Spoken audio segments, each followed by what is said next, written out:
thought I'd do a really quick end of the season garden tour. Last month, the last bit of last month, 2 weeks ago, we planted beans in here, and I put a little fence around them to keep the rabbits out. And this is the best looking beans we've had the whole season because the rabbits would always get them before. That's really pretty. And right here is our cucumbers, and they just keep on giving, even though they've been the cucumber beetle has been very prolific this year and has really attacked our cucumbers. So we've had a lot of problems, but was mostly my fault. I wasn't watering my cucumbers every day like I used to water my garden. I tried an experiment of watering a lot less this year and to see what I can get away with. And what happened is my cucumbers turned bitter, so I will never do that again with cucumbers. Everything else turned out fine, but the cucumbers in our heat here in Tennessee, which gets in the upper 90s and the hundreds with a very high humidity, between 60 and 75, sometimes 85. Our cucumbers really face the cucumber beetles, and that can make them sour. And then me not watering enough really made them sour. So I've been watering every day, switched back over to my old ways of doing things, and our cucumbers are coming out fantastic, and they're not sour anymore. So this is my favorite rose we have, and it smells as wonderful as it looks. Now, these beautiful tomatoes, they have a little bit of blight on the bottom, which right in here, so I could take those leaves off, but I'm not worried about it because it is the end of the season.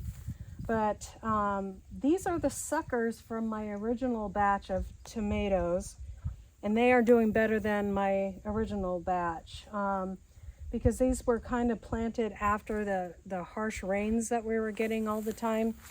From suckers from my other plants, they missed that and they didn't get the blight really early like my other tomatoes did. So they're looking fantastic, putting on a wonderful amount of fruit. And so that's going really well. Double place spirea. I just planted some peas under this trellis, which I need to put up something because I think that the critters are getting at them and chomping them down before they can even really come up. You can see there's a little green little stuff right there, and over there. Those are peas coming up. These are Roma tomatoes, and they're doing great, so I'm glad. Maybe we'll actually get some sauce done this year. We got peas coming up under here too because I thought these tomatoes were going to be done. This is one lone lettuce that has survived. I had them all out here uncovered, and the rabbits ate them all. So this is a romaine lettuce, and I have more starts that I'm starting in the house from seed.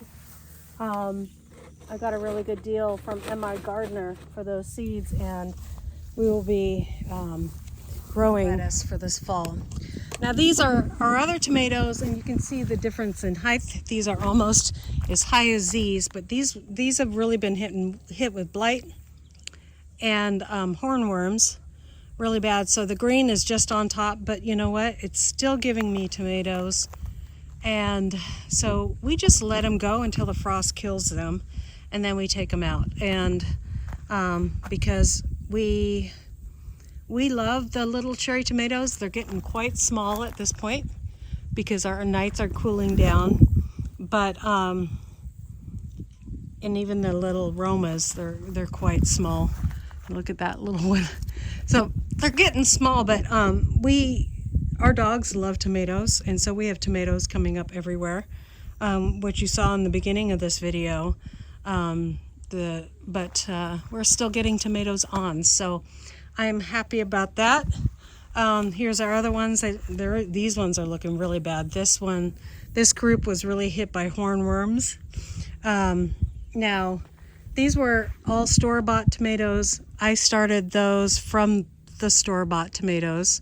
So these are just more of, which are big boys and Romas and cherries. So those are all from suckers from these tomato plants, the ones that are over there. So that does work. And these are really dying off here. The hornworms have really got them. So I'm like, I should just pull them. I just mowed in here. But our watermelon is trying to give us some more watermelon, and we have some on. And these are just small watermelons, so there's one that's a good size, and it's giving us the last little ditch effort there. This is more cucumbers, the same variety as over there. Nice long cucumbers, so I'll be harvesting those in a little while. This one was doing really poorly. I planted it after those ones, and when I started watering this cucumber plant, it really helped it fight the pest pressure as well. So right now it even has a cucumber beetle on it, but you can see some of the cucumber beetle damage. This is what happens. They get little spots on them, and then that look like little rust spots almost, and that's from the cucumber beetle. But since I've been watering it every day, and there's another little cucumber beetle, it's been doing really good. And we started another succession of a pickling variety of cucumbers over here, down here. And they're doing really good. Now, one of the things I wanted to talk about, I do need to weed in here, and I don't mind showing my garden when I need to weed because it's a fact of life. It's just something you do. We have mostly topsoil in these. We got a little bit of super soil when we started, so our first 8 beds were done with super soil. And then we mixed that super soil with our native topsoil that we got when we developed our home. There was a pile of topsoil, so we used a lot of that. Now I'm adding a lot of organic matter because what we have here in Tennessee is we have a lot of just clay.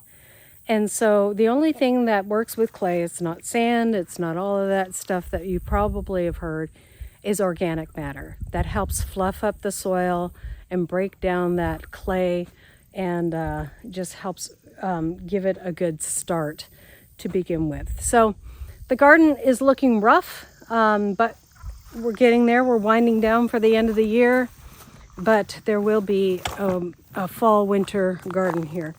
Our asparagus, we're waiting for it to all kind of die back, all kind of turn yellow. It's looking fantastic. This is our first year for our asparagus here. Whoops, there's nice tall grass growing in the middle of there. And I'll show you up close so you can see the little spears. But it's doing fantastic. This is the male plant. We have more female plants over there. And here's a female plant. They get the little eggs on them, or eggs. They almost look like little eggs. The little seeds on them. And then the male plant right here has none of those. And so those seeds will drop and just keep on creating more asparagus. This variety is Mary Washington, and I got it from M.I. Gardner. And some of it I started from seed, and some of it, actually, this part is not started from seed. I got this from Menards. But this part is all from seed on this side. So, and it's all kind of starting to fall over, and but it has really done well. So this is a second year asparagus.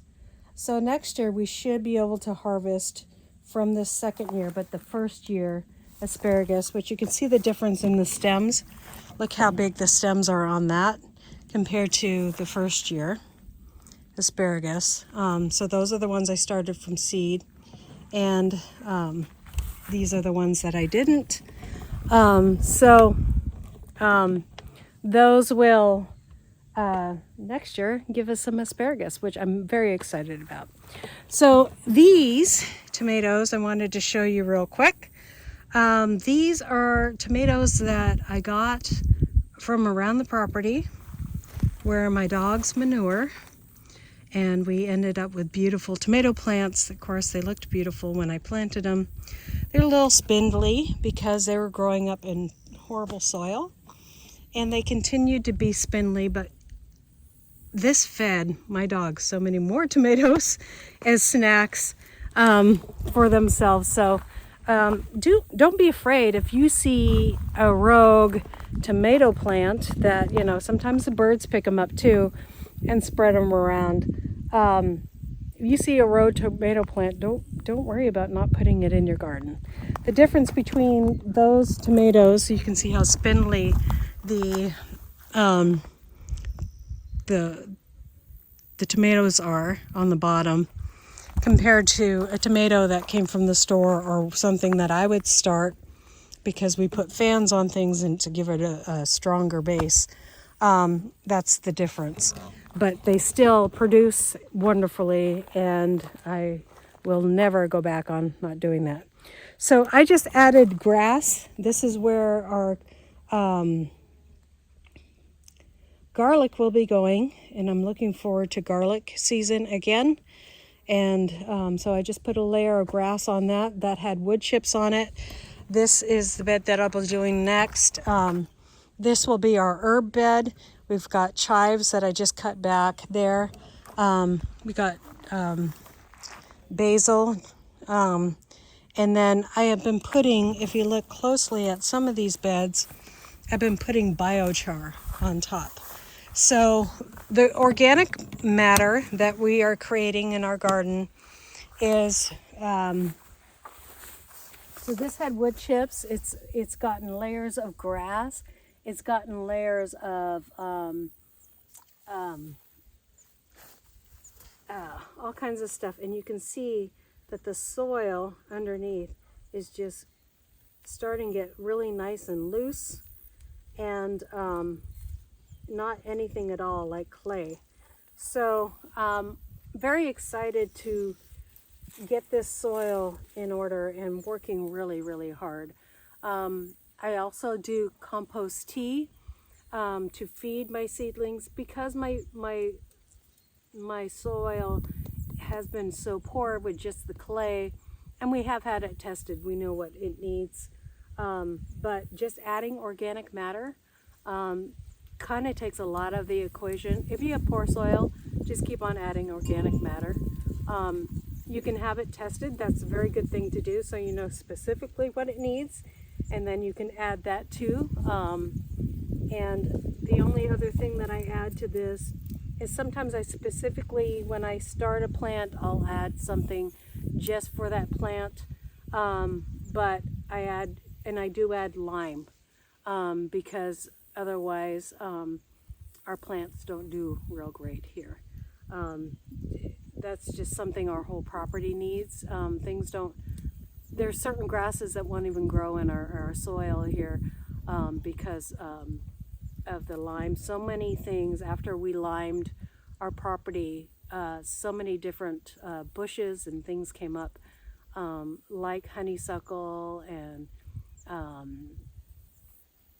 just things that weren't here at all. This land was, when we started it, was all broom sage. And so all you saw was broom sage and trees. And, you know, the only thing that would grow good in it, it seemed to be broom sage and cedar trees. So we are adding that organic matter and biochar that I'm making myself. I'm making the biochar out of weeds. Just any weed that comes up that gets a really hard base to it. I was sick for a while, and I couldn't be out in the garden because I had hives from having a sore throat. And so your hives get worse. And so being sick for a while, everything kind of grew over on me this year. And so I'm just getting back into that and taking care of it. But the exciting thing is all those weeds that came up and had nice thick stems on them, I burnt them and made biochar out of them. Like I got them a good hot fire going with them. Then I put it out really quickly and it made some really nice biochar with that. And then I put the biochar and I soaked it for a week or so in my compost tea, and then I put it in the garden. And I'll continue to do that because I've noticed that things that are coming up now look a lot healthier when they come up, you know, when I direct sow seeds. So God bless you guys. We'll see you guys next time here on Hedgehog's Homestead, and I hope you enjoyed this video. God bless. Bye.